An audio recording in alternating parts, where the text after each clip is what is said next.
We are left with the last topic of the chapter, that is electrolytic cells and electrolysis.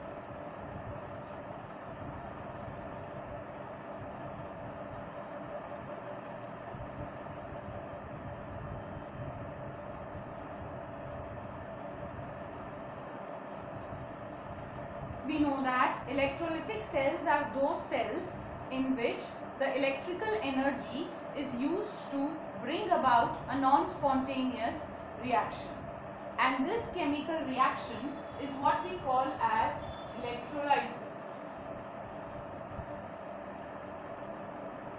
Let us look at the structure of an electrolytic cell. It contains a beaker in which there are two electrodes.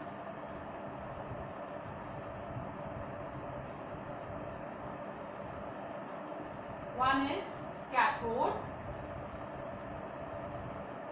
that is the negative electrode, and another one is anode, that is the positive electrode. Both these electrodes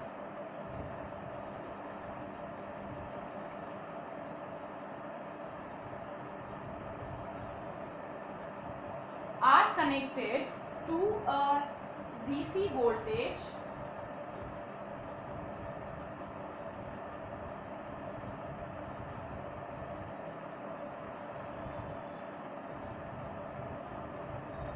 which we call as battery and the ammeter.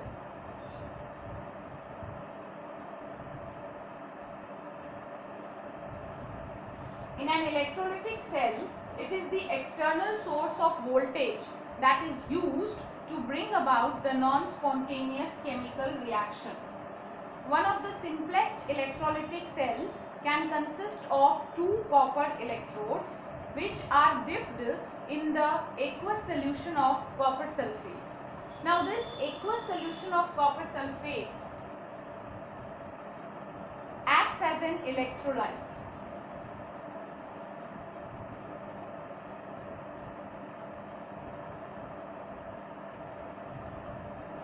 Let us consider that this is the aqueous copper sulfate solution.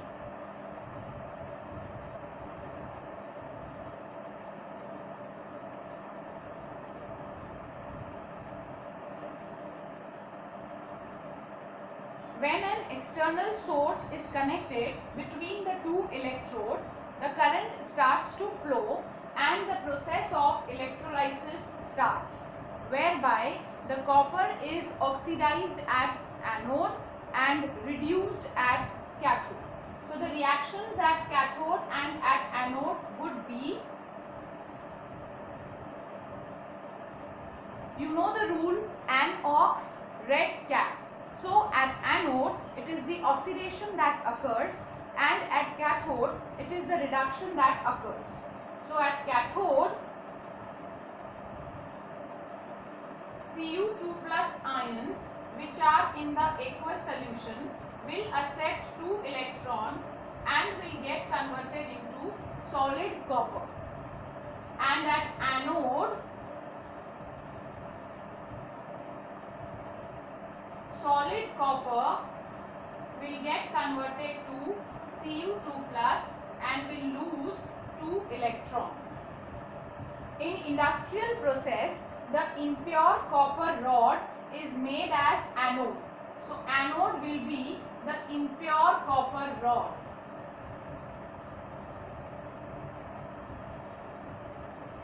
On which oxidation will occur. And the pure copper rod is made as cathode. So the cathode will be made up of pure copper where the reduction has to occur. In an electrolytic cell, the positive ions, that means the cations, are attracted towards the negative electrode. Cations are attracted towards the negative electrode, that means cathode. Okay, and the flow of electrons will be from anode to cathode. Now when we talk about the application of electrolytic cell, many metals like you have sodium, aluminium, magnesium, etc. are produced on a large scale by the electrochemical reduction of their respective cations where no suitable chemical reducing agents are used. So the production of metals without the use of any suitable chemical reducing agent involves the process of electrolysis. Let us discuss the next topic, that is Faraday's laws of electrolysis. The quantitative aspect of electrolysis was being studied in detail by the scientist named Michael Faraday, and his experiments are known as Faraday's laws of electrolysis. There are two Faraday's laws of electrolysis. Let's discuss the first one.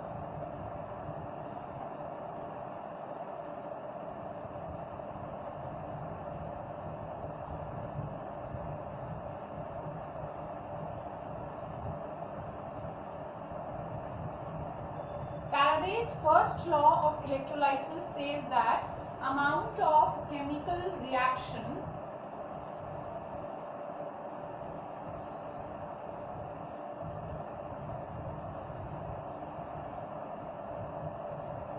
occurring at any electrode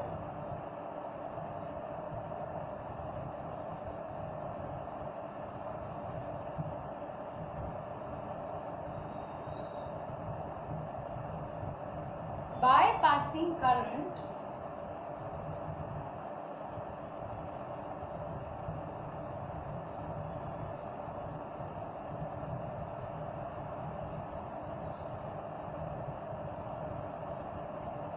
is directly proportional to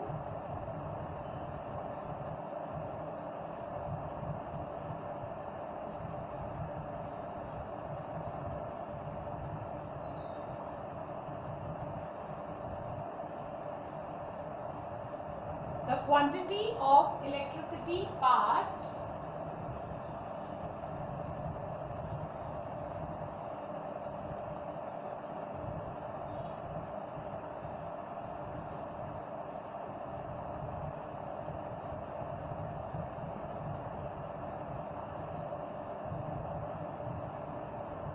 through the electrolyte.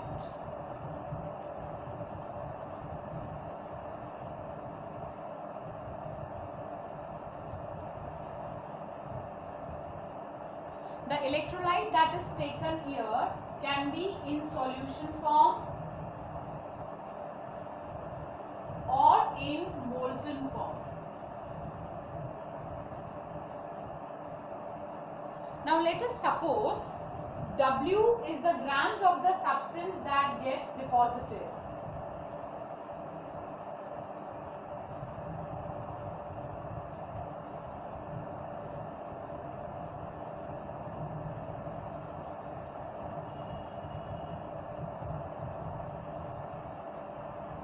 And Q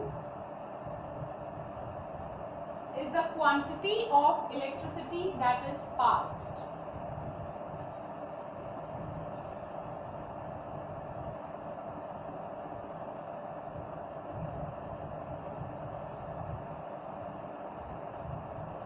So according to Faraday's first law, W is going to be directly proportional to Q. If we remove the proportionality sign, we will get W is equals to ZQ, where Z is equal to the equivalent electrochemical equivalence.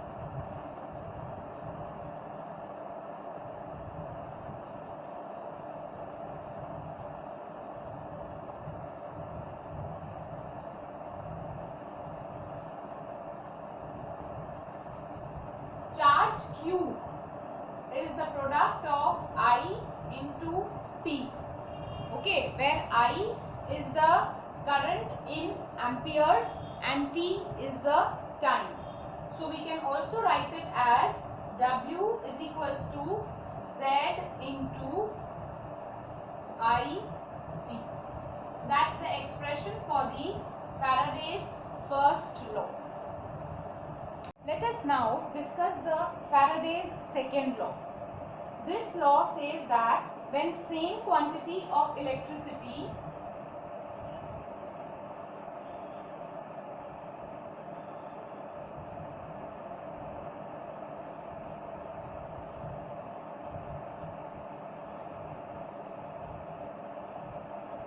is passed through different electrolytes,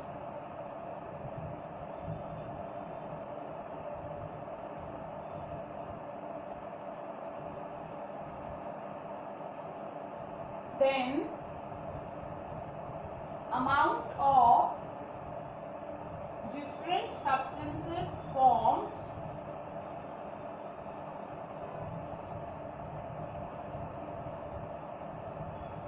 is directly proportional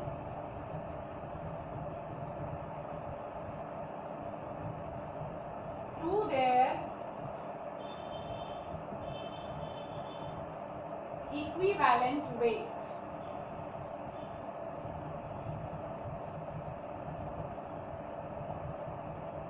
So if I consider W as the mass of the substance and capital E, W is the mass of the substance,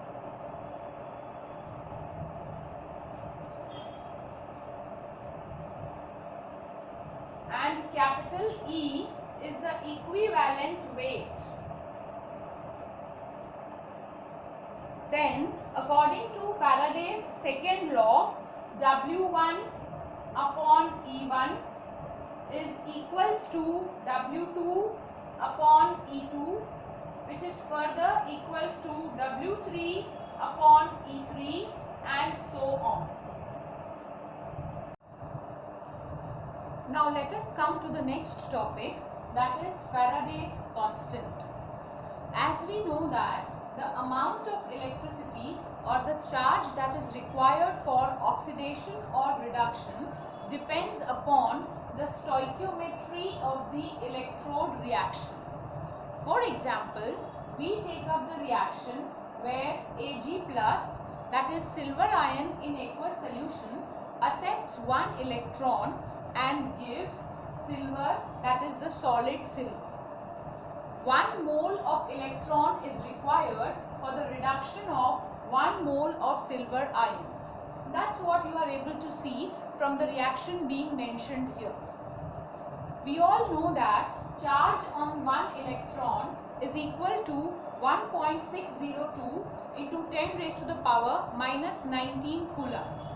So, the charge on 1 mole of electrons will be equals to Avogadro's number multiplied by the charge on 1 electron. That is 6.022 into 10 raised to the power 23 multiplied by 1.602 into 10 raised to the power minus 19 coulomb, which comes out to be 96487 coulomb, approximately taken to be 96500 coulomb. This quantity of electricity is called the Faraday's constant, and this is what is represented by the symbol capital F.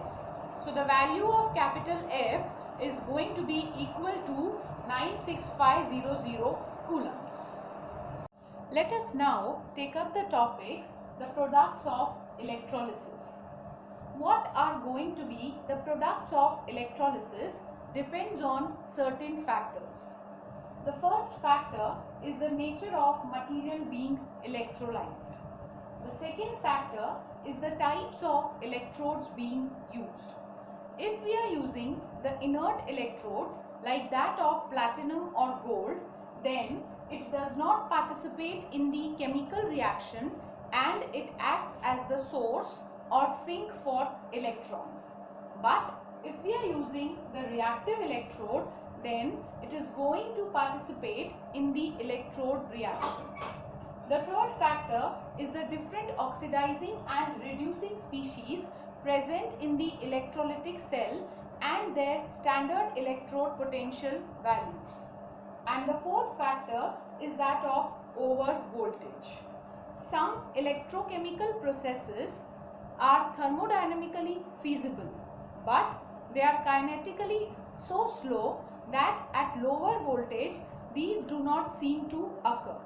In order to make them occur, we need to supply an extra voltage which we call as over voltage.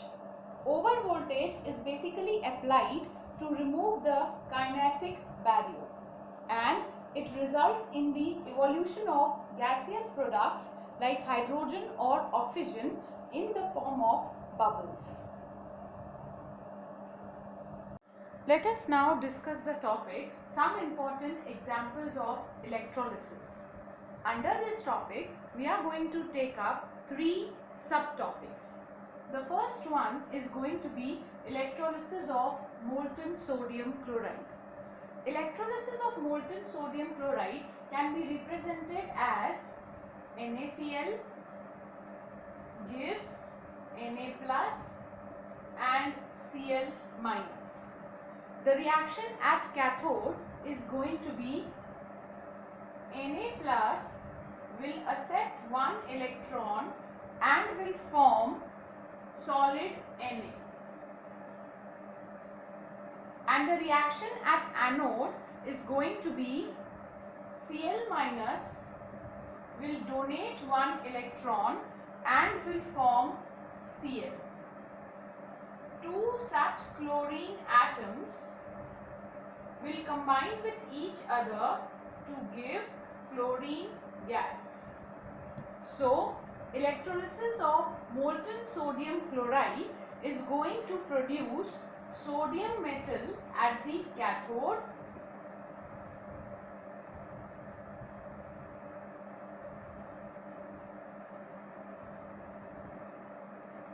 and chlorine gas at the anode.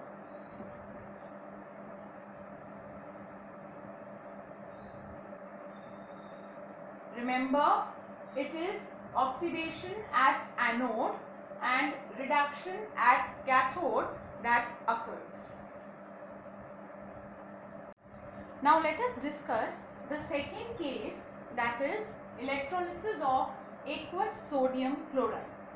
In this, the sodium chloride is going to give us the products Na plus and Cl minus, and H2O is also going to give us the products H plus and OH minus. Since the solution is in water, so there are 2 dissociation reactions producing 4 different ions. Let us see what is going to be the reaction at cathode. There are 2 possibilities. One is Na plus will accept one electron and will form Na solid.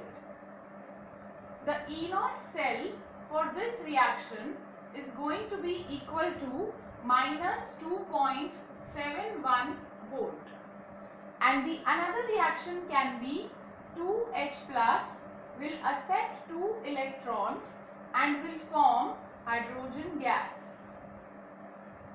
The E0 cell for this reaction is going to be 0 volt. जिनकी higher value of reduction potential है वो reduce होता है. So it is going to be hydrogen, that is going to be the gas which will be liberated at cathode.